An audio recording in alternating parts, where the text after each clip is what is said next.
Talk show host Glenn Beck has all his shows removed by Apple Podcasts.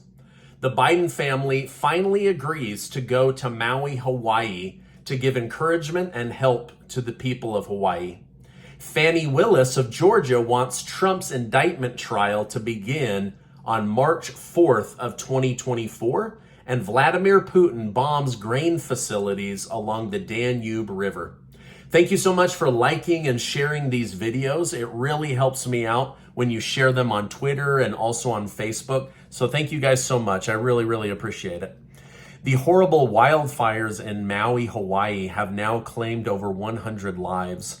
In response, White House Press Secretary Jean-Pierre stated, "The President and First Lady will travel to Maui on Monday, August 21st, to meet with first responders, survivors, as well as federal, state, and local officials in the wake of deadly fires on the island.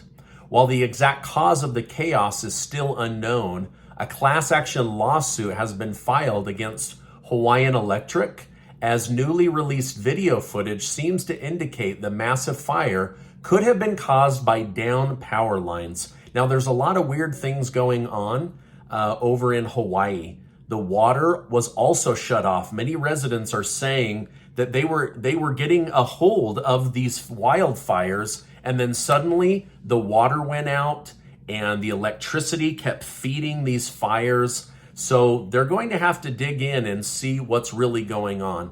Now, what's really gross is a lot of very wealthy people are already lining up to try and buy this land and rebuild, which would force the native population of Hawaii to be pushed out of their own island.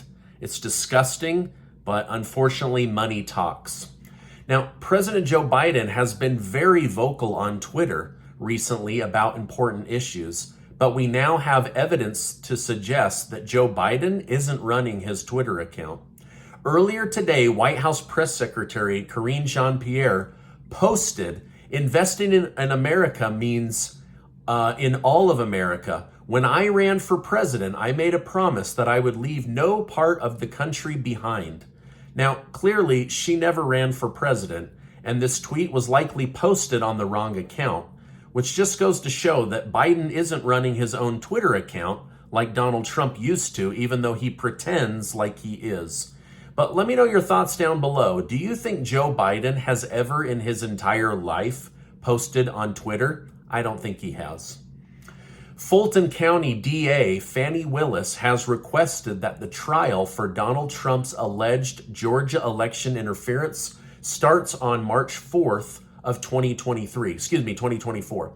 Willis confirmed that her intention is to move the case along by trying all of the 19 defendants at the same time. Ultimately, the judge overseeing the case will determine when the trial will start. But even if it does get pushed back, Trump will have multiple legal battles during a time he should be stumping and campaigning for the office of president. On one side of the political aisle, it looks like a former president being served justice and blocked from office for being an orange-faced terrorist. On the other side, it looks like one political party has weaponized the legal system to block one of the most popular people in politics from being able to run for office. Former Vice President Mike Pence has chimed in by doubling down on insisting Trump was wrong, stating, "The Georgia election was not stolen, and I had no right to overturn the election on January 6th. Ever since Pence announced his run for presidency, he has become more vocal about his differences with Trump. So far, this approach seems to have failed as his polling number is going nowhere." Now, if Pence is wrong, he will lose the presidential race. And if Mike Pence is right, he will lose the presidential race. Either way, he simply can't win by losing the MAGA Republicans, as the media has labeled them. Apple Podcasts has removed all of the talk radio show host Glenn Beck's show as he prepares for a big show that outs the Biden family. It's just absolutely disgusting to me to watch the freedom of speech be erased in our country. Now, Glenn Beck came on, he was furious, but trying to take this with a sense of humor and said, "You watch, it will come out that there was a glitch at Apple that suddenly made his show of all shows targeted to be canceled." Hopefully his show comes back up, because whether you like him or not, he has the freedom and the right to say what he wants in America. Russia has continued their attack on Ukraine's grain infrastructure by bombing facilities along the Danube River with attack drones. The new attack is very significant because Ukraine has relied on this river as a backup transport route to get goods to get goods to Europe after Russia ended the grain deal in the Black Sea. Russia is completely devastating Ukraine's economy in an effort to upset the support that they've been receiving from the West. If Ukraine can't make any money themselves, they will be completely reliant on NATO nations for help, which will only further weaken their cause as they continue to fight back Russia. However, my guess is if Ukraine can't make any money, then the West is going to lose interest in helping Ukraine at all, because after all, it's written into the agreements that Ukraine will pay back NATO nations, especially the United States of America. And of course, BlackRock and Vanguard are going to want their slice of the pie. So if they're not making money, Ukraine's in big trouble financially.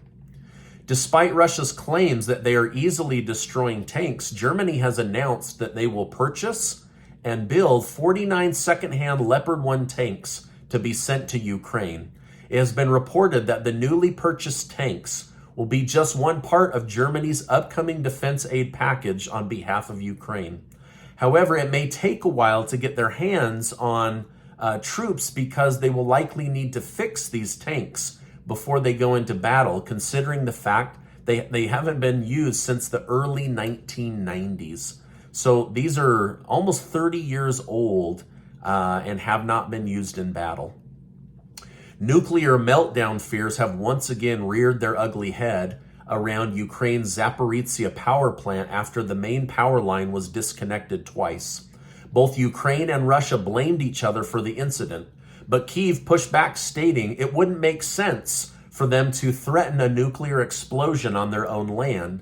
Even if war going on, some experts believe it's unlikely that a meltdown will take place due to current security measures utilized by the plant.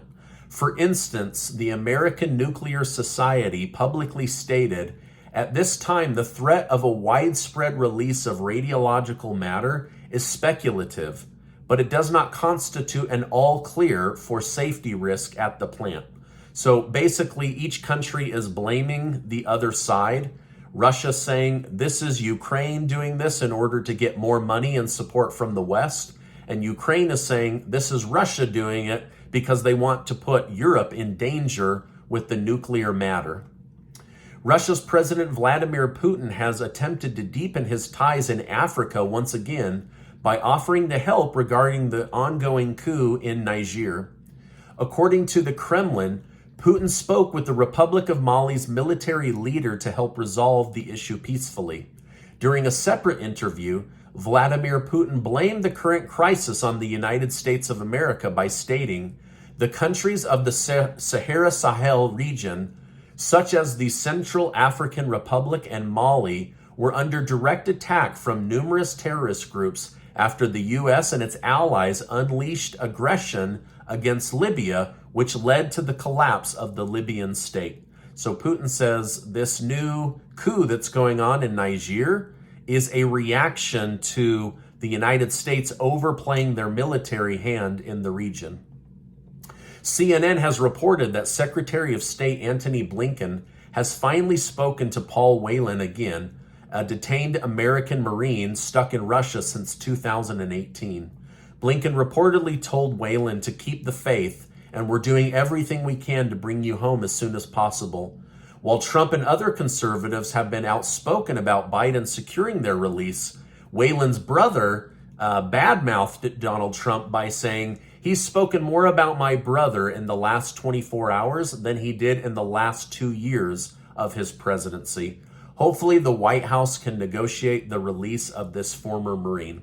Now, this is my update for today. As I know more, I will definitely come on and share more with you. Definitely a lot going on a daily basis. So I'm just so grateful for you stopping by so that I can keep you in the loop on what's really going on, because I believe it's important to be informed on what's happening in our country and in the rest of the world.